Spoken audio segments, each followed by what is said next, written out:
Saúde em Foco, com Luiz Fernando Correia.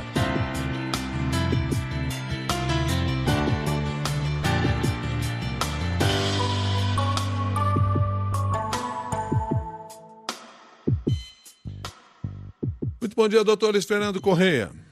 Bom dia, Milton. Bom dia, Cássia. Bom dia, ouvintes. Bom dia, doutor. Nós recebemos aqui na CBN a mensagem de uma das nossas ouvintes, eu estou me referindo a Maria Duzolina, que deparou aí nesses últimos tempos com discussões em torno do uso dessas canetas que são usadas aí hoje em dia, muitas vezes de forma indiscriminada para emagrecimento e que servem para combater diabetes. E na relação com, por exemplo, anestesia.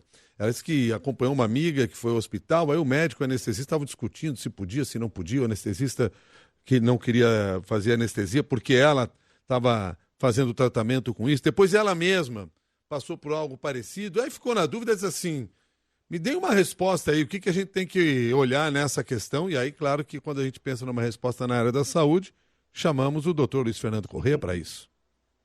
Bom, Milton, essa é uma dúvida que vem, obviamente, crescendo com o uso crescente desses medicamentos, que não só por via injetável, mas lembrar que eles também existem por via oral, né? Existem formulações orais desses agonistas do GLP-1, né?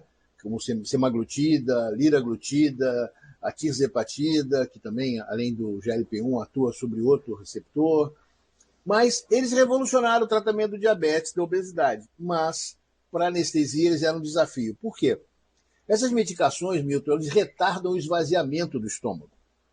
Então, mesmo que o paciente fizesse aquele jejum tradicional antes de um procedimento, de ir para o hospital, de 6 a 8 horas, ainda poderia ter conteúdo gástrico em volume importante, e isso aumenta o risco de uma complicação durante a anestesia, que é a aspiração pulmonar, que, aliás, está sendo muito falada nos últimos dias, né?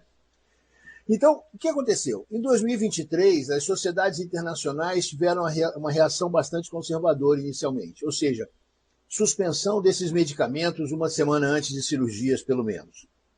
Com a utilização mais frequente, com a ciência evoluindo, o entendimento hoje já é outro. Foram feitos grandes estudos, análises sistemáticas, que mostraram que o risco não é uniforme para todos os pacientes, né? Como sempre, nunca um medicamento funciona da mesma maneira em todo mundo, então o efeito também não é igual. Então, suspender, por exemplo, suspender o medicamento num paciente por uma semana, um paciente com diabetes, pode ser muito complicado para o controle do açúcar no sangue. Então, como é que estamos hoje em dia, nesse momento? No Brasil, a Sociedade Brasileira de Anestesia, em conjunto com a Sociedade Brasileira de Diabetes e a Associação Brasileira de Estudos da Obesidade e da Síndrome Metabólica, a ABESO, já tem uma posição clara. A recomendação atual é a seguinte: na maioria dos casos, não é necessário suspender o uso desses medicamentos antes de cirurgias eletivas. Mas não quer dizer que a gente não está preocupado com isso. O foco mudou. Saiu uma regra geral e entrou a avaliação individual. Se o paciente utiliza esses medicamentos, mas com frequência tem sintomas como náuseas, vômitos, sensação de estômago cheio, da plenitude gástrica, esses pacientes são considerados de maior risco e, nesse caso, pode ser necessário, se não foi feito a suspensão do medicamento, pode ser necessário até adiar o procedimento, né? Quando se descobre isso, por exemplo, na internação do paciente. O preparo pré-operatório também mudou. As diretrizes atuais recomendam uma dieta líquida nas 24 horas antes do procedimento, além do jejum tradicional antes de ir para o hospital. E, quando disponível, um ultrassom gástrico pode ajudar a identificar se o estômago ainda tem alimento em volume importante. Ou seja, não basta mais perguntar para o paciente se ele fez jejum. É preciso entender como funciona o estômago daquele paciente. Então, essa é uma mudança muito importante. E é muito importante a conscientização dos pacientes também. Porque antes era só fazer aquele jejum e ir para o hospital. Agora, com esses medicamentos, é importante. Se você usa essas medicações e vai fazer um procedimento, vai ser submetido, não é você que vai fazer, você vai ser submetido a um procedimento, informe a equipe médica, informe a enfermagem, fale com o anestesista claramente. Para os profissionais de saúde, o alerta é importante. tem que perguntar ativamente sobre o uso dessas drogas. A gente sabe que tem gente que está usando sem orientação médica, porque alguém usou na família, porque ele viu um amigo, enfim, por outras razões quaisquer. E essas pessoas nem sempre estão dispostas de espontaneamente comentar o assunto, né? Então, o profissional de saúde tem sim que perguntar ativamente. Toda a equipe tem que perguntar. Todo mundo tem que fazer a mesma pergunta, mesmo parecendo repetitiva. Quer ver uma coisa aqui? A Renata escreveu para nós, ó, quando ela estava usando uma dessas canetas, tive que repetir uma endoscopia, porque mesmo após ter ficado às 8 horas em jejum, tive que suspender o remédio, repetir a endoscopia, pois na primeira vez não deu para fazer o exame na forma correta. Exatamente. Estão falando de um outro procedimento também, né? Que exige esse Sim, jejum. procedimento... Porque a gente não faz esse jejum por qualquer coisa, né? Quando dizem assim, você tem que fazer jejum de 8 horas. Ah, não precisa, né?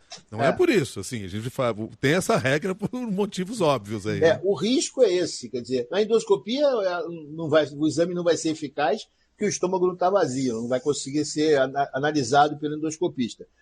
Além do risco, óbvio, porque existe uma sedação leve na endoscopia, o paciente pode vomitar, pode broncoaspirar e, enfim, ter consequências graves. De qualquer forma, o mais importante é que todo mundo esteja preocupado com isso. Os pacientes sabendo que tem que informar se estão usando. E, gente, mesmo se você está usando sem orientação médica, porque você achou que precisava, assume e conta. Não corra o risco à toa. Porque pode ser que todo mundo pergunte e você não tenha vergonha de falar. Né? Mas fale, porque o risco é muito grande.